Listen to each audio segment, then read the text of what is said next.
bersama Bapak Rizky Eri Utomo selaku Ketua PPLI DKI. Perkumpulan Pelaku Logistik Indonesia. Benar. Apa kabar Pak?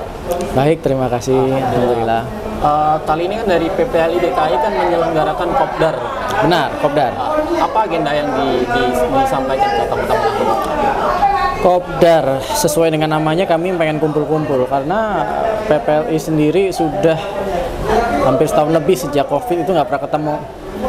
Kami sempat merencanakan tapi merencanakan batal. Ini kebetulan ada pihak yang pengen mensponsori, jadi kami berikan free snack dan kopi lah, namanya juga Kopdar.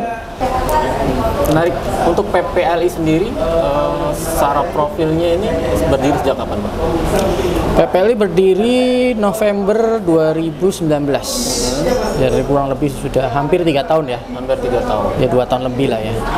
Kami DPP-nya di Jawa Timur. Oh, justru di Jawa Timur ya? Jawa Timur. Dan DKI ini sebenarnya DPW saja sih. Cuma kami diberi kebebasan untuk mengatur otonomi daerah sendiri. Di DKI sendiri anggotanya terdaftar sekitar 100 orang, kurang lebih 100 orang atau perusahaan Pak? orang atau perusahaan sama saja. Di kami itu harus bisa terima orang atau perusahaan, tapi harus legalnya benar.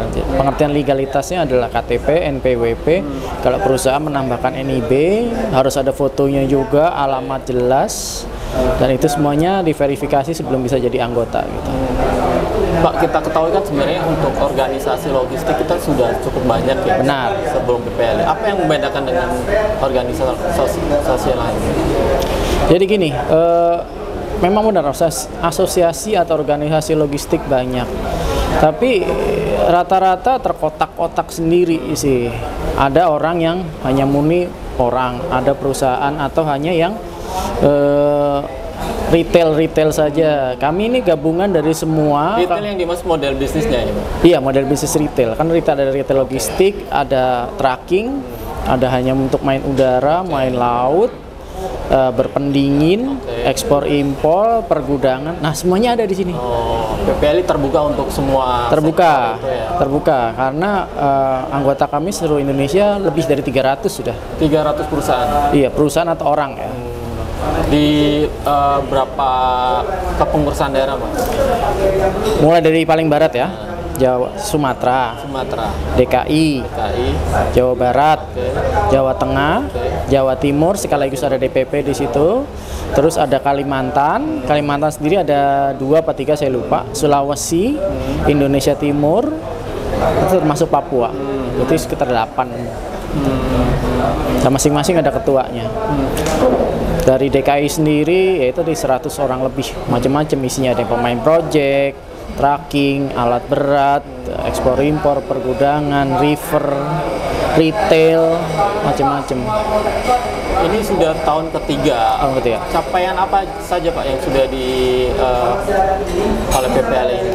Kami tidak secara formal, jadi pencapaian adalah pencapaian komunitas di mana kami berhasil paling mengenal satu sama lain. Yang kedua, saling membeli satu sama lain. Karena gini, karena berbeda-beda, misalnya pemain tracking, pemain retail, dia ada barang hanya sekitar 200 kilo dan tidak mungkin mengirimkan truk untuk itu. Jadi dia beli orang lain misalnya. Ada di sini memang spesialis Jawa retail, ada spesialis retail untuk Sumatera, ada lagi pemain udara, ada lagi pemain LCL, semua di sini, beda-beda. Artinya dengan beragamnya sektor bisnis itu ada kemungkinan untuk saling kerjasama gitu? Itu memang tujuannya. Jadi memang kerukunan, jadi orang-orang itu akan saling mengenal satu sama lain. Tadi disampaikan ini baru pertama setelah setahun terakhir karena pandemi. Iya. Tentu selama pandemi kan ada dampak negatif Pak, secara bisnis mungkin di internal PPLI DKI. Bisa dikasih gambaran itu dampaknya seperti apa? Oke, kalau pandemi sendiri itu kan berlangsung 2 tahun ya. Tahun-tahun awal semua truk-truk besar mati. Pengertian mati adalah diam saja, nggak gerak gitu. Itu tahun-tahun awal. Begitu sekarang kelihatannya sudah tahun kedua sudah tidak terlalu banyak efeknya ya, karena semua sudah mulai aktif. Cuma mungkin yang paling berat sekarang itu ya paling yang proyek-proyek pemerintah itu sih masih belum banyak yang jalan gitu. Tapi saya dapat info dari Ketua DPW Sumatera, proyek-proyek dia Sumatera tuh umumnya tracking low bed, dolly, heavyweight equipment dan lain-lain masih tetap jalan gitu. Itu tahun-tahun sekarang ya. Tahun 2020 sih 2021 mati mereka. Yang menarik kan justru selama pandemi itu yang sektor retail yang masih bisa survive justru atau meningkat Pak ya, karena mungkin faktor e-commerce yang juga meningkat. Apakah juga dirasakan mungkin teman-teman PPL yang sudah bermain di retail Pak? Oke, iya ada peningkatan pasti ada. Bahkan sudah terjadi apa yang namanya saling beli di antara kita. Jadi di sini pengiriman ke Indonesia Timur, terutama wilayah Papua, itu ada sendiri pemainnya. Oke. Dia kelihatannya kebanjiran untuk Indonesia Timur. Jadi kalau orang pemain ekspedisi domestik itu rata-rata kan kalau nggak truk atau ini apa kontainer. Nah dia punya bahan 1 kubik agak bingung. Makanya kadang-kadang kami ada sendiri orang yang kebetulan ada di sini yang tanya dari Jakarta ke Surabaya nitip sama dia, Jakarta Surabaya nitip sama dia, nanti ada lagi tangan kedua yang meneruskan apakah ke Sumatera, ke Sulawesi, ke Balikpapan, ataukah ke Indonesia Timur, ke Irian Jaya, itu semuanya ada. Jadi itu terjadi karena apa? Saling kenal gitu. Sebelumnya belum gitu. Sebelumnya hanya mengandalkan orang Jawa Timur saja itulah, dan ya sudah itulah kalau jalurnya kan dari Surabaya itu untuk mengcover seluruh Indonesia Timur. Tapi sekarang anggotanya masuk ke DKI, memperkenalkan servisnya, laku. Terus ada untuk penerusannya, mid mile-nya ada dari Jakarta Surabaya, last mile dia handle sendiri gitu. Dan tadi disampaikan di anggota PPL juga ada yang bermain di refrigerator atau mungkin cold chain ya Pak? Cold chain, benar. Artinya selama pandemi kan farmasi ini juga naik juga Pak? Oh dia main vaksin juga pastinya kebagian. Aktif dia. Juga dirasakan ya Pak ya, peningkatan itu ya Pak? Iya. Sekarang kan kalau untuk vaksin dan lain-lain mungkin sekarang udah mulai turun, tapi kemarin dia sempat naik juga kebagian produk-produk vaksin dan berpendingin dan alkes dan sebagainya kebagian ya. Obat-obatan kebagian. Gitu. Atau mungkin teman-teman yang mungkin sebelum tidak bermain di itu akhirnya switch ke sektor itu Pak, karena mungkin juga faktor untuk bisa survive juga. Oke, kalau untuk refrigerator atau river truck itu barrier to entry-nya sangat berat ya. Oke, investasinya mahal. Iya, dan lagi truknya juga kemarin sempat susah. Jadi emang pemainnya itu aja. Pemain broker atau ya brokernya caloknya itu jarang sih sebenarnya. Karena kan kalau kemarin proyek pemerintah rata-rata kan itu semua ya. Cari vendor yang sudah established. Ini ada sebutan satu. Gitu. Jadi ya kita boleh bilang nggak banyak lah pemain di river truck itu nggak banyak. River truck ya, kalau pemain container truck, container river itu gampang. Semua pemain ekspedisi bisa gitu. Kebetulan ada juga di tempat kita. Bisa dikatakan hadirnya PPL ini selama 3 tahun terakhir itu untuk saling menguatkan atau networking itu? Networking. Kata kuncinya memang networking, karena apa? Kami sadar kami semuanya nggak kenal banyak orang, tapi dengan adanya di PPLI paling enggak mungkin apa ya, kita bukan itu, tapi semuanya ada gitu lah. Saya sering ditanya oleh anggota, Pak mau ngirim ke sini, mau ngirim ini ke siapa Pak? Ada pemainnya beda-beda. Ada orang yang spesialis tracking, dia akan nanya mau ngirim motor gimana? Nggak mungkin karena dia itu. Ada orang yang mau buah atau apa, ada pemainnya juga di Sumatera itu ada. Gitu. Adakah semacam juga sebagai wadah untuk mengangkat isu tertentu agar didengar pemerintah kayak seperti organisasi lain Pak? Misalnya mengawal isu-isu yang sekarang lagi hangat, misal odol atau apapun gitu untuk di... Odol itu semua orang kena sih ya, semua orang protes sih ya. Cuma kami sadar karena kami itu lebih pikir biarlah yang sudah lebih mengakar ke pemerintah yang lebih maju gitu loh. Kami kena, terutama yang sangat aktif Jawa Timur sih ya. Kalau DKI itu kan kurang banyak animonya. Jawa Timur mungkin kekerabatan lebih kuat. Orang DPW Jawa Timur itu sangat aktif sekali, sangat merugikan. Untuk vokal ke pemerintah daerah gitu. Iya, mungkin bukan dengan membawa bendera PPLI, cuma ya kalau membawa PPLI nggak dikenal oleh pemerintah gitu lah. Kami paguyuban, kami perkumpulan saja gitu lah. Tapi ya memang kami punya legalitas sudah lengkap sih. Kalau disebut jarang sih ya asosiasi yang punya NIB, NPWP lengkap itu kami sudah punya, kebetulan akte notaris juga sudah ada. Tapi kami memutuskan untuk nggak ke atas. Kami membina UKM. UKM itu sendiri kata kuncinya satu, pengen bertemu komunitas, silaturahmi, seneng kumpul-kumpul yang kayak gini. Gitu. Khusus untuk kepengurusan dari Pak Rizky di kawasan DKI sendiri, apa programnya Pak? Jadi gini, kami sadar kami ini hanya DPW. Kepengurusan DPW tidak punya lingkup lebih dari DPW itu sendiri. Ya, kami hanya akan memajukan kerjasama antar anggota kami saja, saling mengenal. Kalau sebelum pandemi ini, ya alhamdulillah rutin 3 bulan sekali pasti ada acara kayak gini, pasti ada. Ngobrol, oh bapak punya ini, nanti saling beli gitu. Jadi apakah ada program kerja khusus Pak untuk di pengurusan Bapak?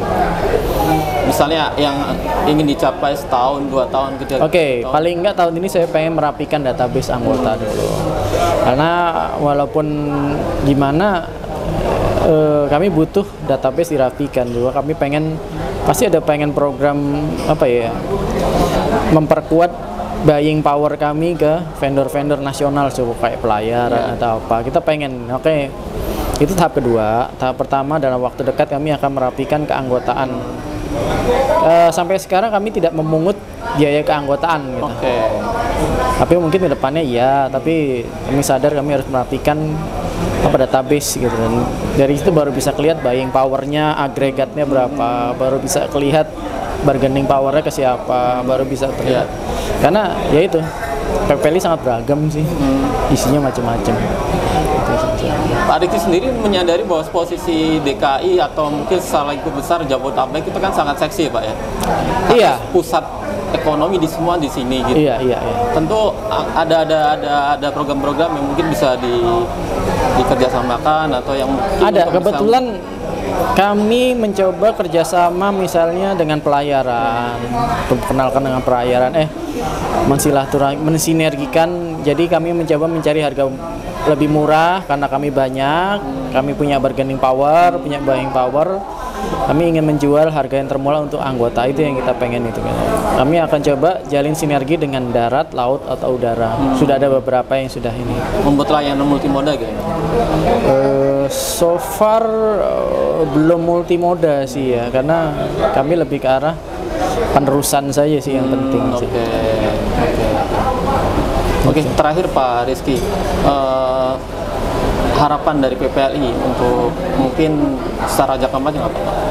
Gini, kami tahu posisi kami beragam, tapi kami pengen saling mengenal, saling memperkuat keanggotaan. Dengan itu kami bisa maju sama-sama. Jadi kedepannya kami berharap lebih rukun, lebih saling mengenal, saling membeli, maju bersama. Itu yang saya pengen kedepankan untuk itu sekarang. Oke, baik. Terima kasih waktunya Pak Rizky. Terima kasih Pak Abdul. Salam sehat Pak. Terima kasih.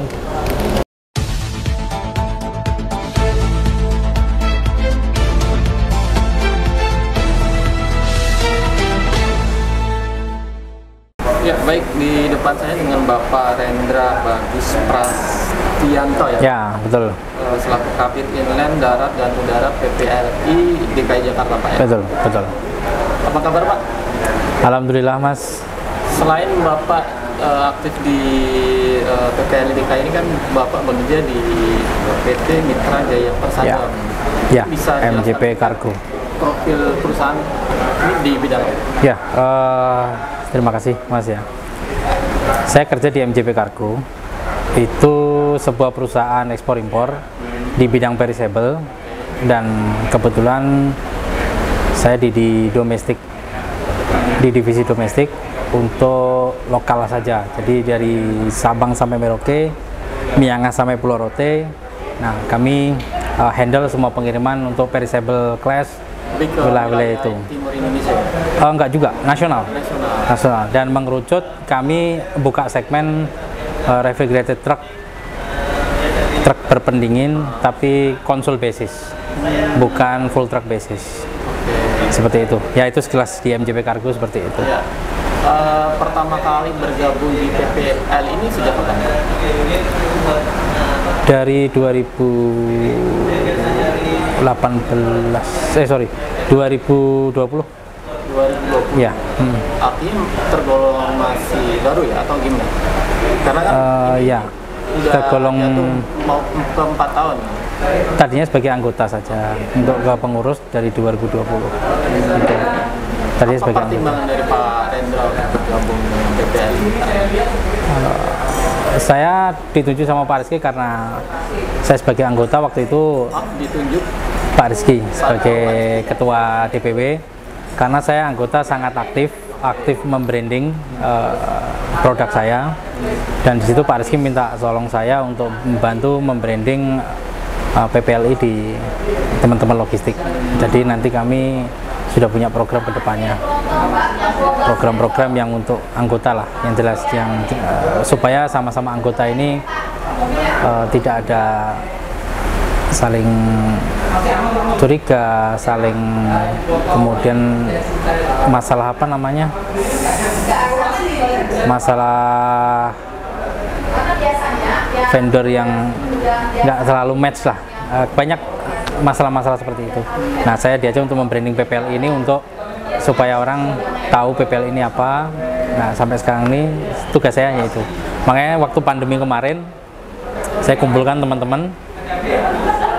Waktu pandemi kemarin kita nggak bisa kumpul. Kita baru bisa kumpul saat ini. Karena pandemi yang berlevel-level kemarin sempat sebentar, itu pun dibatasin. Nah, sekarang udah agak longgar. Kebetulan ramai sekali yang datang saat ini di perkumpulan. Dan nanti ada step selanjutnya dan step selanjutnya. Program-programnya sudah kami siapkan. Tujuan membranding ini kan supaya dikenal untuk kalangan pelaku logistik. Ya. Artinya harapannya pelaku logistik lain ikut bergabung di PPL. Ada perkembangan penambahan anggota mungkin dari PPL kita. Penambahan terakhir Bapak membranding. Kalau dibilang penambahan anggota ada, tapi belum signifikan. Jadi kami kan terbuka, modelnya terbuka, dan dari segala stakeholder ada, entah pemain kapal, jasa penyeberangan, jasa tracking, air freight, kemudian jasa truk berpendingin pun juga ada. Bahkan sampai digital marketing pun juga sudah kita siapkan di situ. Jadi semua kalangan ada di PPLI ini. Seperti itu. Saat ini untuk program-programnya itu dulu. Nanti step by step kita akan pikirkan untuk program-program yang mana nanti PPLI ini akan bergabung dengan dunia industri. Gitu, sebagai Pak. pribadi dan mungkin mewakili perusahaan dari MJP Cargo, benefit apa yang Bapak peroleh ketika bergabung dengan PPL? Saya banyak teman, saya banyak relasi, dan saya tidak akan bingung kalau ada pertanyaan dari kawan-kawan ataupun industri yang minta rekomendasi ataupun minta transport apa yang dibutuhkan. Nah, kalau benefit buat perusahaan ya tentunya saya nambah jaringan aja, nambah jaringan juga. MJP Cargo yang saya tempatin ini segmennya juga akan bertambah nantinya, segmen bisnisnya kurang lebih seperti itu. Menambah network ini, Pak. Betul. Untuk yang industri yang Bapak bidangi hanya NJP saja gitu, maksudnya yang rantai pendingin ini yang di anggota PPL gitu? Ya, saya hanya satu bisnis. MJP Cargo hanya bisnisnya spesialis perishable atau refrigerated truck tadi dengan kilogram basis atau retail basis. Itu aja, hanya fokus di situ. Selama pandemi kemarin termasuk terdampak? Kalau bisnis makanan enggak, Mas. Sangat kelimpungan saya waktu itu. Yang berdampak adalah segmen project.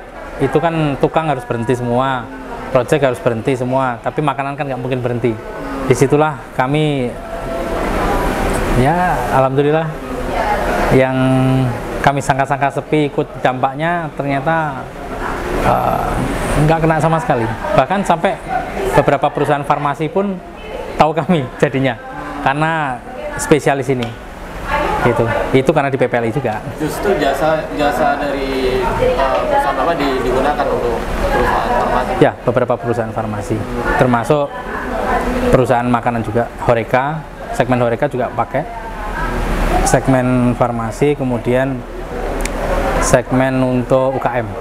Digunakan ini dalam untuk distribusinya atau distribusi? Inventory juga? Distribusi saja. Jadi saya hanya only transport. Belum sampai seperti supply chain gitu, belum, hanya murni transport saja. Warehouse kami enggak lah, belum ke sana. Muatan farmasi yang sudah pernah didistribusikan? Ya kayak sekarang Bio Farma sama Kimia Farma masih jalan. Termasuk vaksin? Termasuk vaksin yang kemarin trending, tapi nggak sebanyak kemarin. Kita hanya ditunjuk pemenang tender saja. Jadi kan itu vaksin banyak sekali. Beberapa pemenang tender menunjuk beberapa transport, termasuk kami. Di internal PPLI sendiri pemain rantai pendingin masih belum banyak?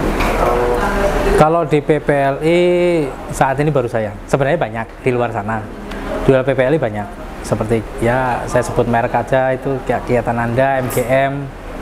Nah itu dia pemain rantai pendingin.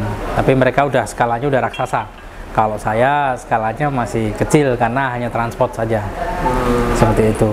Artinya dengan mungkin hanya satu-satunya anggota yang bermain di rantai pendingin itu membantu mungkin anggota lain mungkin ada kebutuhan tapi tidak ada aset itu. Banyak. Ya, anggota lain waktu bisnis mereka berhenti saat pandemi, mereka saya hanya kasih tahu coba cari yang segmen makanan. Saya bisa rute ini, tak bantu semua. Nah, akhirnya mereka sedikit banting setir tuh, mau nggak mau untuk makan kan. Nah, saya banyak support mereka dan mereka kenal saya juga dari rantai pendingin sih. Pada waktu pandemi aja. Nah, ada ini ya lucunya. Ada satu apa ya bagi saya berkah. Orang COVID kan pada takut ini itu. Tapi di MJP Kargo atau saya pribadi ini sebuah berkah untuk orang biar bisa makan. Nah, walaupun outlet itu hanya take away semua, nggak boleh dine in, kan? Nah, tapi secara nasional atau secara wilayah, rantai makanan ini harus jalan. Dan rantai makanan membutuhkan alat pendingin tersebut. Kami hidup dari situ dan luar biasa impact yang didapat saat itu. Nah, sehingga sekarang kan sudah mulai agak longgar dan bisnis rantai makanan di Indonesia sendiri setahu saya memang belum sebesar bisnis project atau bisnis kargo seperti lainnya. Itu memang butuh spesial khusus, butuh perhatian khusus untuk bisnis rantai makanan pendingin ini. Seperti itu Pak. Karena investasinya mahal lagi. Betul. Nah, investasi mahal, perawatan juga mahal, SDM juga nggak sembarangan. Untuk armada mungkin 2 kali lipat dari General Cargo gitu. Oh ya, sangat.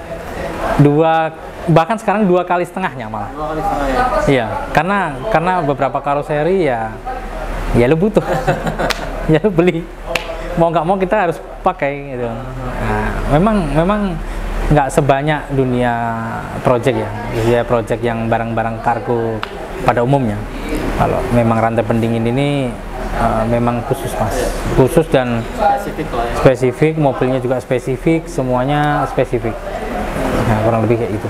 Baik, terakhir Pak Rendra, harapan dari Bapak di PPL ini apa Pak ke depan dengan mungkin target-target selanjutnya setelah mungkin pemulihan pasca pandemi? Ya saya harap program-program kita jalan karena tertunda selama pandemi aja. Harapan saya semua program yang diprakarsai sama Pak Ketua semua jalan, harus jalan gitu. Nanti bertahap kita ada pertemuan-pertemuan untuk membahas program. Yang jelas Pak Ketua pesan sama kita, saya sebagai kabinnya ini untuk dari anggota ke anggota. Jadi sama-sama saling menguntungkan.